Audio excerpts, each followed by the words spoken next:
स्वतःच्या जीवनाची गोड स्वप्ने बघणारी कन्या विवाहाच्या अगदी काही तास जवळ आलेली असते आणि इकडे पाहुणे मंडळींची कार्यालयाकडे जाण्याची धावपळ सुरू होते.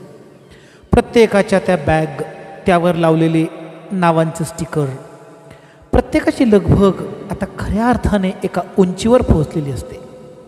प्रासंगिक करार अशा नावाची एसटी घरासमोर येते आणि घरातल्या महिलांची धावपळ सुरू होते ती नववधूला हिरवा चोडा भरण्यासाठी.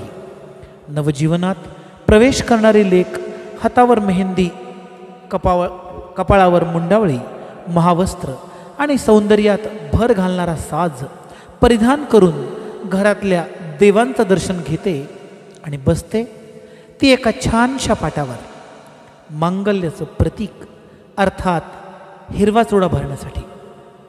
खरं तर ग्रहयज्ञाच्या दिवशीच हिरवा चोडा तिला भरलेला असतो, पण या 1-2 दिवसाच्या काळात तो फुटू नये किंवा काही डॅमेज होऊ नये म्हणून तो काढला जातो आणि कार्यालयात जाताना ही लेक मांगल्याचं प्रतीक हिरवा चोडा तिच्या हाती भरण्यासाठी पाट्यावर बसते. आणि इथे मात्र मात्यापित्यांच्या भावनेचा बांध सुटला जातो. आपल्या कन्येचं सोनं झालं म्हणून एका डोळ्यात आनंदाश्रू, तर जिला याच घरात भातुकलीचे डाव खेळताना पाहिलं ती चिमणी मोठी झाली आणि चालली नव्या खोप्यात घर करायला. या विचारांनी लहान थोरांच्या जीवाची कालवाकालव होते. पण या साऱ्या प्रकारात काही धीरोदात्त पाहुणे भावनेपेक्षा कर्तव्य श्रेष्ठ या विचाराने कार्यालयाकडे निघायची घाई करतात. हीच असते लगीन घाई. हिलाच म्हणायचं लगीन घाई.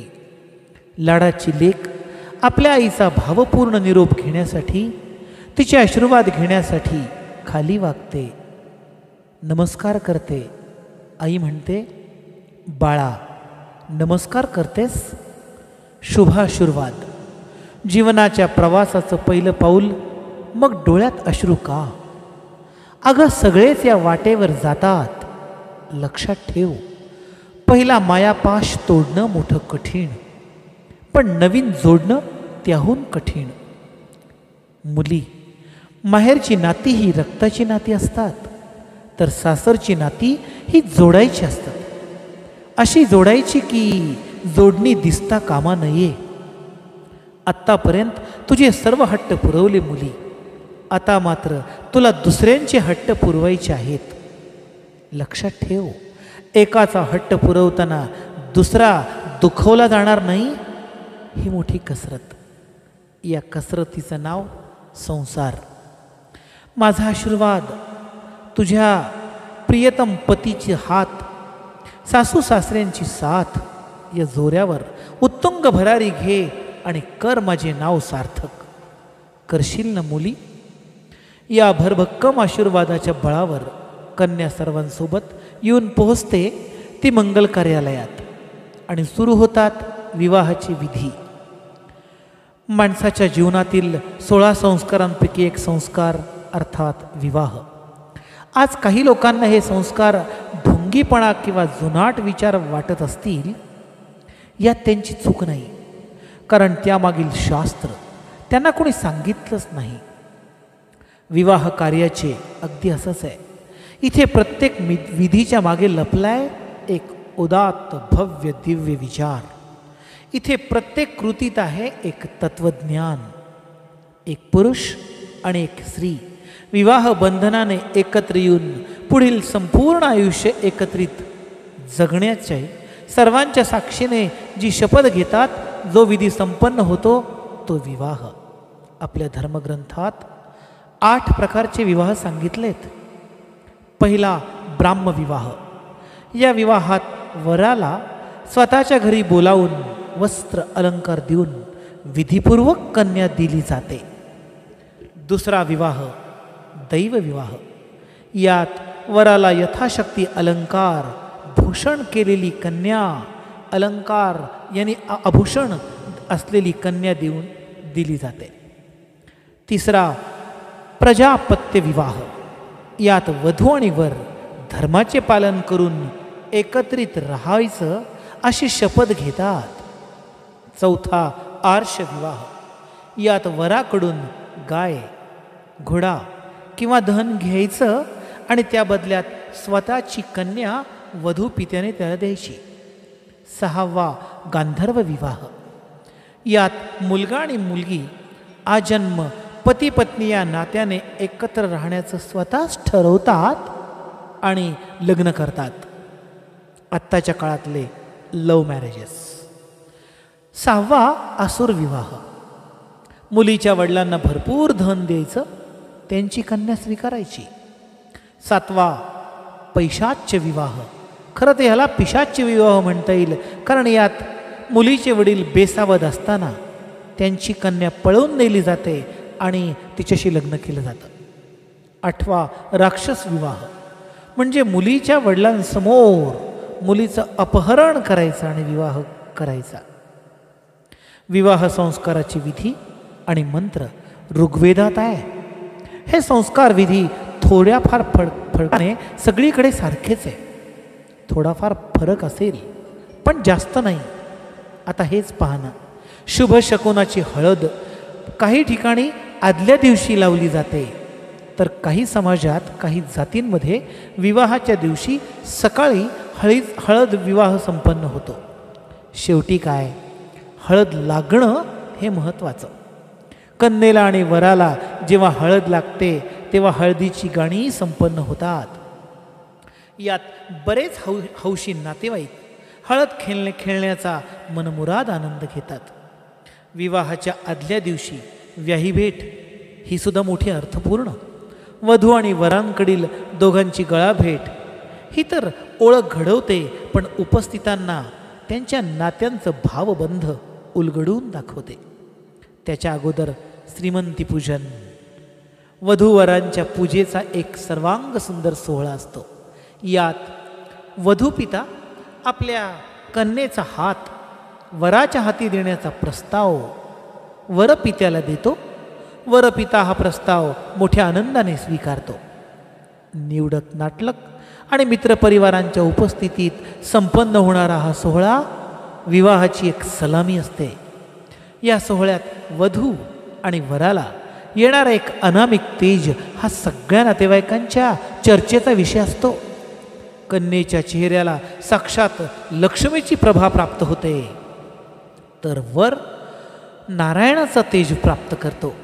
याच भावपूर्ण विधीनंतर संपन्न होतं सुरुची भोजन. फुलांची केलेली रांगोळी, पंचपक्वान्नानं भरलेलं ताट, सर्वांचा गोड लढीवाळ आग्रह, काय सांगावं. यात आपली लाडकी लेक जेवायला बसते. तिच्या जीवनाचा होणारा साथीदार जवळ बसलेला, फोटोग्राफरची धावपळ, सनईचे मंजूळ संगीत. यात ही जेवणं उशिरापर्यंत चालतात. जेवणं झाली की काही हौशी वराडी मंडळी गाणी म्हणतात, काही नाचतात, मनोरंजनाचे कार्यक्रम करतात. विवाहाचा गोड दिवस सकाळी उजडतो आणि भल्या पहाटे पाहुण्यांची लगबग सुरू होते. चला घाई करा, आवरा, घाई करा असं सांगत नातलग तिथेच जागच्या जागी घुटमळतात. हे विशेष या धावपळीच्या आजच्या गतिमान काळात. खरं तर बरेच जण बऱ्याच कार्यालयात जे विधी आहेत ते विवाहाच्या अगोदर करून घेतात. अर्थात वेळेचं, काळेचं आणि आजच्या धावपळीच्या जीवनाचं महत्त्व ठेवून हे बऱ्याच ठिकाणी विधी लग्न समारंभ होण्याच्या अगोदर केले जातात. हे स्तुत्य पाऊल आहे, चांगलं पाऊल आहे. विवाहाच्या प्रसंगी लाडाची लेक जी आता थोड्याच वेळात चिरंजीव सौभाग्यकांक्षिणी होणार असते, तिचे जे अलंकार असतात ते केवळ सौंदर्य खोलवण्यासाठी नाही. तिच्या त्या प्रत्येक अलंकारामध्ये किती उच्च, उदात्त, भव्य, दिव्य विचार लपलाय बघा ना. तिचं ते सौभाग्य कुंकू. अगं ते कुंकू सांगतं, मुली तुझं सौभाग्य पौर्णिमेच्या चंद्रासारखं वृद्धिंगत हो. कर्णकुंडले, तिच्या ते कानातली कर्णकुंडले सांगतात, आम्ही जड आहोत, तुझ्या कानांनी हलकं होऊन कधीच ऐकू नये म्हणून आम्ही जड आहोत. नाकातली नथ, त्या नथेतले मोती सांगतात, नाकापेक्षा मोती जड होऊन तुझं नाक कधी गर्वाने मुरडू नये. मंगळसूत्र. मंगळसूत्र म्हणजे अखंड सौभाग्याचं प्रतीक. हातातील सुवर्ण, सोन्याच्या बांगड्या, पाटल्या हे हस्तभूषण सांगतात, मुली या श्रीमंतीप्रमाणे तू श्रीमंती थाटानेच दान धर्म कर. संपूर्ण आयुष्यात ऐश्वर्य संपन्न सोनं नाणं घे, पण इतक्याच ऐश्वर्य संपन्नतेने तू दान कर. समाजात गोरगरिबांना दान कर. विवाह सोहळ्यातील परमोच्च क्षण अर्थात सप्तपदी. ब्रह्मवृंदांच्या पवित्र घोषात होम हवन अर्थात अग्निनारायणाच्या साक्षीने कन्या आपल्या जोडीदारासोबत यज्ञाला 4 फेऱ्या मारते. दोघेही अग्नीच्या बाजूला 7 पावले एकत्र टाकतात. हीच सप्तपदी. यावेळेला लक्ष्मीच्या रूपातील लेक उदात्त आणि आदर्श गृहस्थ आश्रमात प्रवेश करते.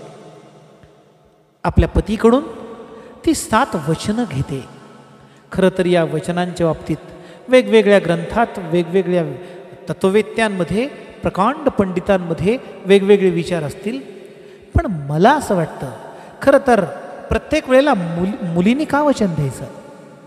मुलींनी खरं तर जी लाडाची लेक आता वधू होणार आहे, चिरंजीवी सौभाग्य कांक्षिणी होणार आहे, ती पहिलं वचन पतीकडनं मागते. हे पतिराज, जेव्हा तुम्ही एखादं व्रत कराल, तीर्थयात्रा कराल, तेव्हा मला सुद्धा सोबत घेऊन जाल, तरच मी तुमची वामांगी होईल. 2, तुम्ही तुमच्या आईवडिलांना जसा सन्मान देता तसा माझ्या आईवडिलांना देखील व्हा, तर मी तुमची अर्धांगिनी होईल. 3रं वचन, तुम्ही संपूर्ण जीवनभर माझा सन्मान करा, तर मी तुमची अर्धांगिनी होईल. 4, भविष्यकाळातील सर्व कौटुंबिक जबाबदाऱ्या तुम्ही तुमच्या खांद्यावर घ्यायच्या, मी पण तुम्हाला साथ देईल. 5वं वचन, आपण यापुढील जीवनात महत्त्वाच्या प्रसंगी माझं मत देखील घेतलं पाहिजे, तर मी तुमची वामांगी होईल. 6, आपण सर्व जीवनभर स्त्री म्हणून माझा सन्मान कराल. 7, परस्त्री माते समान तुम्ही सदैव मानाल. ही 7 वचनं आपण मला द्याल, तर मी तुमची अर्धांगिनी होईल, तर मी तुमची वामांगी होईल. लाजा होम, कन्यादान हे पवित्र विधी सुद्धा हल्ली विवाहाच्या अगोदर संपन्न होतात. मग काय लग्नाची धावपळ. दुल्हे राजा वाजंत्रीच्या घोषात मिरवून येतो. मुलामुलींचे मामा दोघांनाही धावपळ होते आणि सांगितलं जातं मुलांच्या मामाने मुलीला आणि मुलाला घेऊन विवाहस्थळी यावं. अंतरपाठ धरला जातो आणि गोड मंगलाष्टकाला प्रारंभ होतो. स्वस्ति श्री गणनायकं गजमुखं मोरेश्वरं सिद्धिदं बल्लाळो मुरुडं विनायकमहं चिंतामणि थेवुरं लेणाद्रिं गिरिजात्मजं सुवर्दं विघ्नेश्वरं ओझरं ग्रामे राजन संस्थितं गणपति कुर्यात् सदा मंगलम शुभमंगल.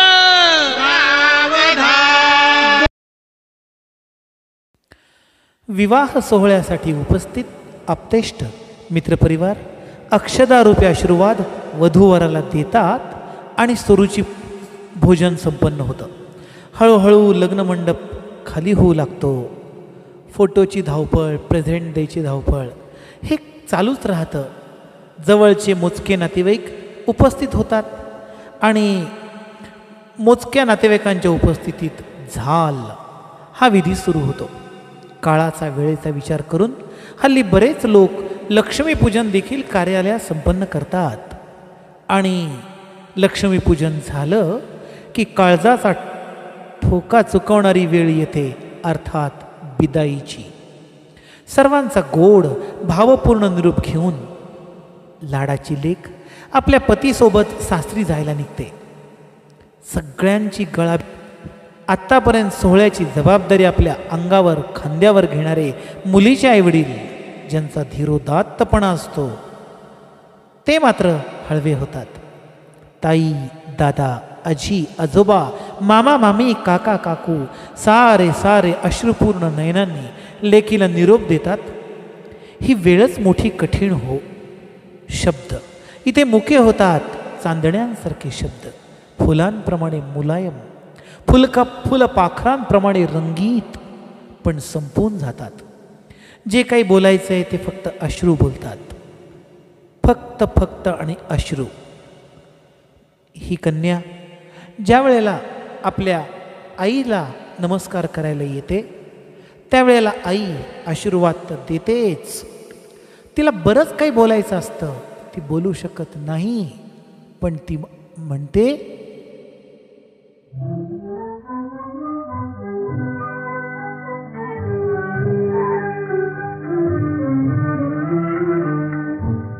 गंगा जमुना डोळ्यात उठा का, गंगा जमुना डोळ्यात उठा का, जा मुली जा दिल्या घरी तू सुखी रहा.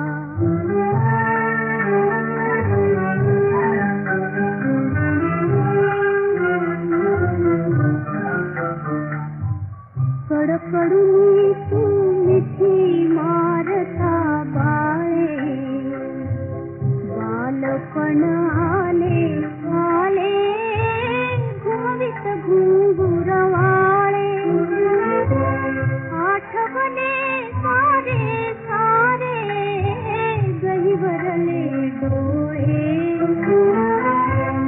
आठवले सारे सारे गहिवरले डोळे, कडमायेचे तुला सांगती जा, जा मुली जा दिल्या घरी तू सुखी रहा. आपल्या काळजाचा तुकडा काढून देताना मुलीच्या आईवडिलांची होणारी अवस्था उपस्थितांना हेलावून सोडते. लोक आधार देतात, समजून सांगतात, शेवटी दुःख ते दुःखच. मात्र हे जरी दुःख असलं तरी पवित्र कन्यादानाचं पुण्य देव वधूच्या आई आणि वडील यांच्या नावे नक्की लिहून ठेवत असेल नाही, ठेवतोच, हे मात्र नक्की. असा हा विवाहविधी पूर्णपणे शास्त्रोक्त संपन्न होतो. आजचं चिंतन आपल्याला नक्कीच आवडलं असणार. आवडलं असेल तर आपण नक्कीच लाईक करा. आणि हो, अजून बऱ्याच जणांनी सबस्क्राईबचं बटन दाबलेलं नाही, माझी विनंती आहे आपण सबस्क्राईब करा. दिवस कोरोनाचे आहेत, स्वतःची काळजी घ्या, घरात थांबा, मुके प्राण्यांना जपा. एक मुद्दामून आठवण करतो, पुढच्या रविवारचा विषय लव्ह मॅरेजेस अर्थात प्रेमविवाह. भेटूया पुढच्या रविवारी. तोपर्यंत नमस्कार.